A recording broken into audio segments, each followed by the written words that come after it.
Bonjour et bienvenue sur le temps d'un lapin. Aujourd'hui, un épisode spécial puisque l'objectif c'est de vous montrer un nouvel outil, ou plutôt un outil qui existe déjà depuis un petit peu de temps, mais qui va trouver un gros intérêt dans cette période de confinement.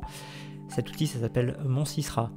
C'est un outil très pratique qui permet à la fois de servir de messagerie sécurisée entre professionnels de santé, mais aussi de faire de la téléconsultation et d'avoir accès à toute une série de services qui sont surtout accessibles lorsque l'on est médecin et sur lesquels je ne vais pas m'appesantir aujourd'hui.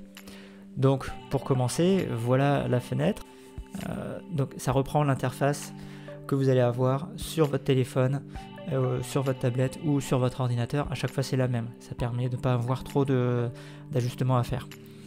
Ça se présente sous la forme de différentes conversations. Alors, quand on arrive sur la boîte de réception, là j'ai archivé pas mal de choses, donc j'ai plus que les prochaines téléconsultations à venir. D'ailleurs, celle-là, elle est passée, je vais pouvoir l'archiver. Et je peux retourner à consulter tous mes messages ou lancer une conversation. Alors, les conversations se démarrent de cette façon. On appuie sur le petit plus, on sélectionne rechercher un professionnel.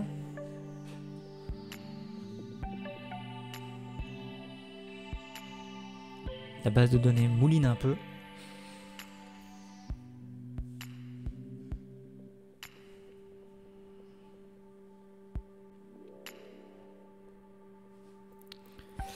Voilà, donc il y en a plusieurs. J'ai fait une recherche par nom. Ça a l'air d'être un nom et un prénom qui sont assez populaires. Moi, je suis intéressé par ce kinésithérapeute. Et ici, je peux donc rédiger mon message. Sélectionner un patient s'il est déjà présent dans la base de données Monsisra. Donc il faut savoir que toute personne passant aujourd'hui à l'hôpital sera présent dans cette base de données en Auvergne-Rhône-Alpes.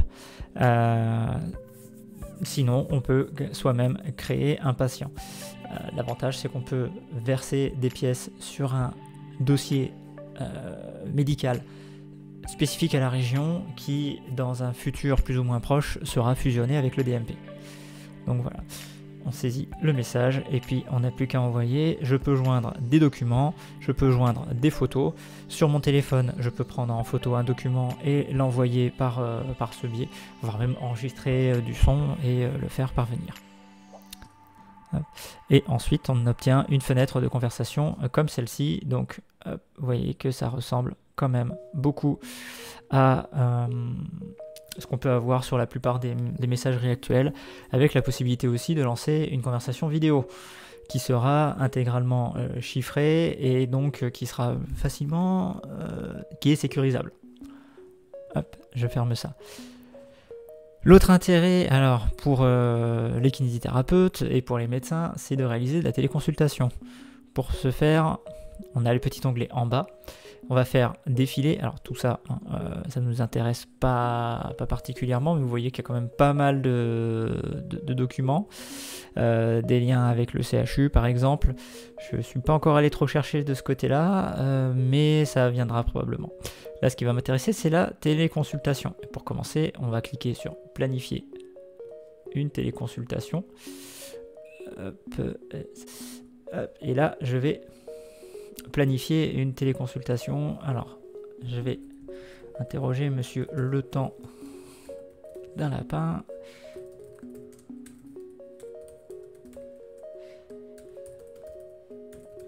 Pour programmer une téléconsultation, c'est assez simple, il suffit de rentrer les coordonnées du patient. Donc on met une adresse mail ou un numéro de téléphone portable. Pour le numéro de téléphone portable, le patient va recevoir un SMS avec un lien l'invitant à télécharger une application. Si vous mettez l'adresse mail, là c'est encore plus simple, il reçoit un email avec un lien qui l'emmène sur une page web. Hop, donc je vais la programmer à, on va dire, 9h05, le temps que je me prépare. Et je valide. Du coup, l'invitation est envoyée par mail. J'ai le petit rappel dans ma messagerie pour me dire que j'ai une téléconsultation prévue à ce moment-là. Si je veux avoir les détails, elle s'affiche ici. Je peux également l'ajouter à mon agenda pour avoir des rappels. Et à ce moment-là, je pourrais simplement cliquer sur ce lien pour rejoindre la téléconsultation ou aller sur mon tableau de bord. Ok, donc maintenant,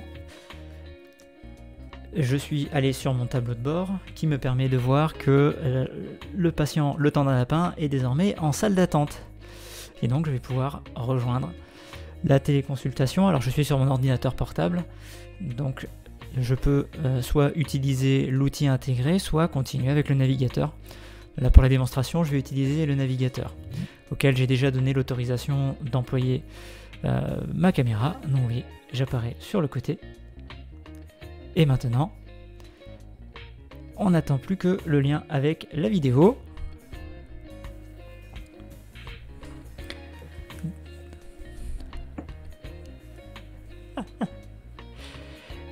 Et donc la fenêtre s'ouvre avec, en téléconsultation, en face de nous, le patient qui peut nous voir et avec lequel on va pouvoir discuter. Alors on peut modifier un petit peu l'affichage pour avoir plus de... On peut rajouter d'autres personnes, on peut inviter des gens à cette téléconsultation pour avoir faire une espèce de staff qui soit sécurisé. On peut zoomer dessus, on peut... Hop, voilà. 2-3 petites modifications, on peut couper la caméra le temps qu'on veut faire quelque chose, on peut couper le micro. Voilà, c'est vraiment un outil super pratique. Le patient peut aussi changer la caméra, utiliser la grosse caméra de son téléphone pour montrer par exemple une cicatrice, montrer un document. Voilà. Ok, on va raccrocher pour libérer les chats. Hop. Voilà, et après la téléconsultation se termine. Et vous avez vu que c'est quand même assez facile. Du côté du patient, donc il a reçu un email avec un lien sur lequel il arrive sur à peu près la même page que moi, où on lui propose soit d'utiliser une application, soit d'utiliser le navigateur web. Sur téléphone, il devra utiliser une petite application qui fait 25 mégas, qui prend 30 secondes à installer et télécharger, et qui est pratique. Alors l'inconvénient, c'est que là j'ai essayé sur la tablette, il prend pas en compte la bascule, qu'on mette l'affichage en mode portrait ou en mode paysage. J'imagine que c'est quelque chose qui devrait pas tarder à arriver. Mais en attendant, ça n'existe pas. J'espère que ce petit tour d'horizon de l'outil Mon Sysra vous aura permis déjà de réfléchir aux possibilités qu'il offre pour vous en tant que kiné, mais aussi en tant que médecin, surtout, en tant qu'infirmier, en tant que sage-femme, voilà, tous les professionnels de santé.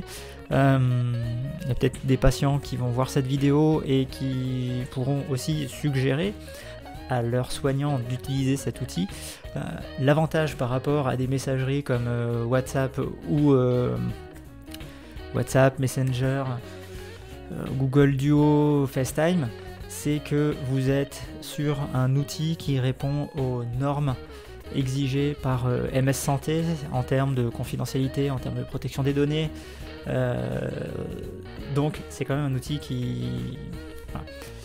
On parle de santé, on fait pas n'importe quoi avec les informations qui sont transmises, donc il est préférable de respecter les obligations qui nous sont imposées, puisque sinon les amendes peuvent coûter très cher.